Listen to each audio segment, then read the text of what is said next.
The book of Ruth. This book should have never happened. You know, if I was going to invent a God and write a book about a God that I was inventing, I would not have all these crazy stories with these crazy people in it. And, you know, a lot of people say, well, the Bible's a story about a bunch of awesome people. Very few. It's literally a book about broken people, about real people. This is not a Hallmark movie. Like I said, the book of Ruth, it should have never happened. Did you know that? You know why? Because it's about a girl named Ruth who marries into the Jewish family, but the Bible is very clear that Jews were forbidden to marry foreigners, especially Moabites. Why? Because they were part of the Ammonite family, and who's Ammon? I'll tell you, this is another sermon. Ammon was the son of Lot, of the relationship he had, an incestuous relationship he had with his daughter. Anyways, it's a family full of sex problems. Like I said, I would never say, hey, this sounds like a great story. This is a bad story. Bunch of crazy stuff. So anyways, Lot makes a child with his daughter, with both his daughters. One of them's named Ammon, and they're not good people. They're not good people. 500 years later, these people are known as the Moabites. And what they did is they hired Balaam to seduce the men of Israel because they wanted these people to suffer. They wanted them to not do well. And they thought, how can we get these people out of our land? They thought the land of Moab was their land. Anyways, Balaam said, I know what you should do. I can't curse them. God won't let me curse them. But if you could get your women, and I know about your women, those Moabite women, get them to sleep with these Jewish men, and that'll lure them in to worship your idols, your gods. And who were the gods of the Moabites?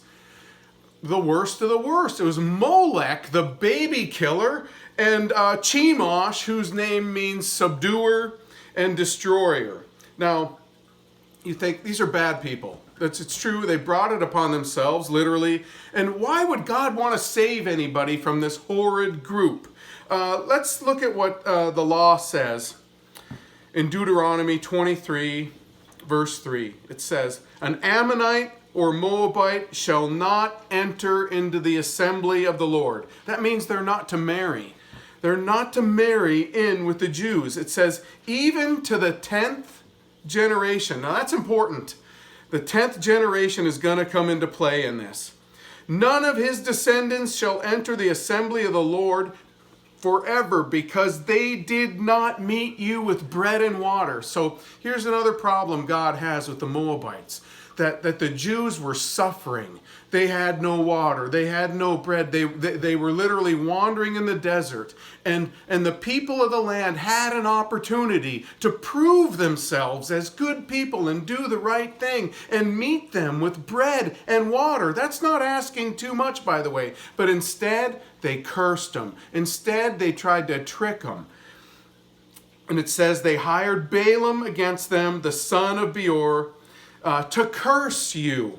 So that's why God made a rule. He said, 10 generations, purgatory for those people, 10 generations until things get a little different for them. Then I will allow them to marry in to the people of Israel. So anyways, 300 years later, we're going to get to this book of Ruth eventually. You're going to see 10 generations is up. Even out of the mess that Moab is, out of the mess that this whole thing started with Lot and his daughter and Ammon and all this crazy stuff, God's going to bring forth a woman out of these people, a woman named Ruth. She will be the great-grandmother of King David. That's pretty amazing. That's pretty amazing considering the story. So, anyways, the Bible's full of people who have problems. I have problems. Listen, the whole Bible's about Jesus Christ. That's why he died. That's why he came, is to save people like me and you and Ruth and the Moabites, all these people from their problems. It's amazing to me that when you study the Bible carefully, you're going to see this scarlet thread all through the Bible where Christ is revealed, how he drawbacks, how he devises way to draw back people, even people like the Moabites and the Ammonites. And if you're honest, like I said, they're no more lost than you or I at the end of the day. We all need salvation. We've all made a mess of our lives. And you know what? God is a good father. He didn't create the human race and abandon us. He devises ways to bring us back. Do you stop loving your child because they mess up? Listen, I've got kids. They do some stupid things. I've done some incredibly stupid things, and my parents know all about it. Yet they still love me. They still love me. That's an attribute of the God of the Bible, the true God. I got this verse, and I'm going to just go jump ahead in my notes here. It's 2 Samuel 14:14. There was this problem that David had with one of his kids, and eventually somebody came to him and said this. Listen, David, we will surely die and become like water spilled on the ground, which cannot be gathered up again. Yet God does not take away a life. He devises means so that his banished ones are not expelled from him. So it's kind of like the prodigal son. I mean, even though people leave and make mistakes, God devises a way to bring them back. And that's really what the book of Ruth is about. Lots of people say, well, the book of Ruth is about Ruth, or it's about Naomi. Really, it's a lot about Naomi. But you know who it's really about? It's about God and his mercy. That's why it's a great book. It's an epic novel. It's a big book, and I haven't preached on it before because every time I look at it, I say this book is genius. There's so much here. I can't just preach about it in one sitting. I won't. I'm not going to get through chapter 1 today, but this is a short book. You can read it in just one sitting, in just a half an hour or 15 minutes maybe. But it's a book of literary genius in 4 chapters. It has all the markings of a riveting novel. It has, but let me tell you something else. It's a theological gold mine with references to the typology of Christ and reveals who God is. There's so much here. I don't want to do a bad job, and I want to do a study that's worthy of it. I want to take this old book out of the Old Testament, and I want to make it fresh bread for you and for everybody else who listens. So, Ruth chapter 1. Let me explain something first. 4 chapters, and it's lined out pretty interesting. Chapter 1 is weeping. There's weeping. Things are going bad. There's weeping. Chapter 2, working.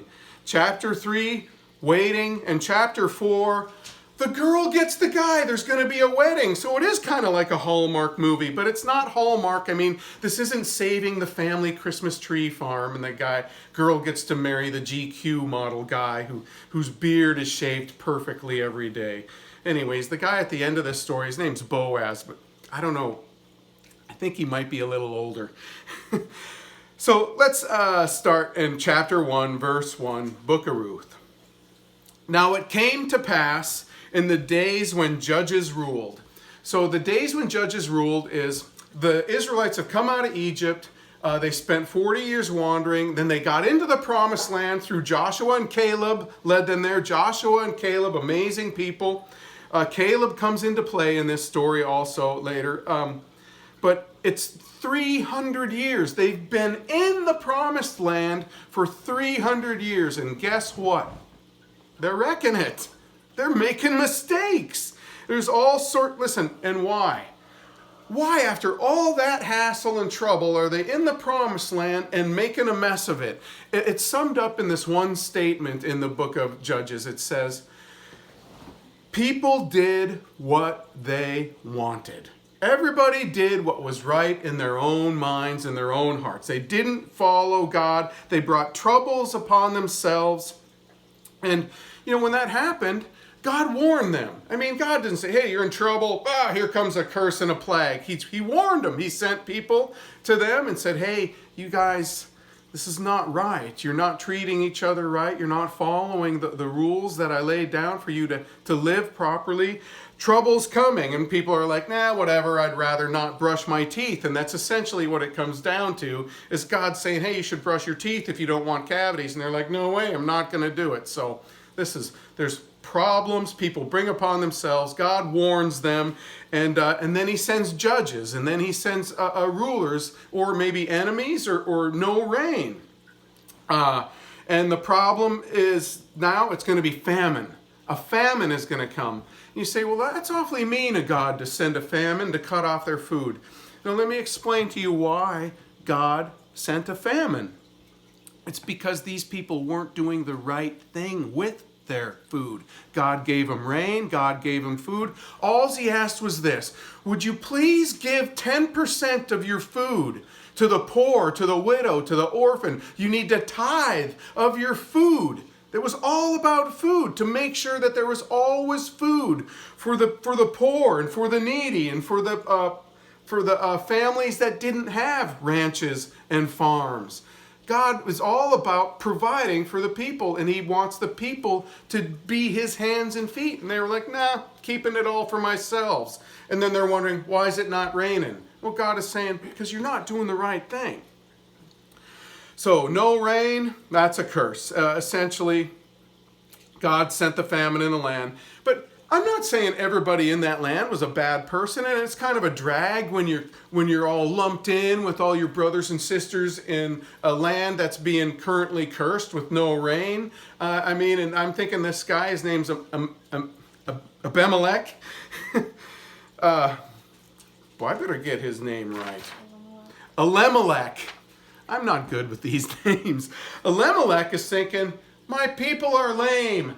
I'm not going to hang out here for this any longer. So here he is. A certain man of Bethlehem of Judah went to dwell in the country of Moab, him and his wife and his son. So this guy, Elimelech, he's got a wife and 2 sons.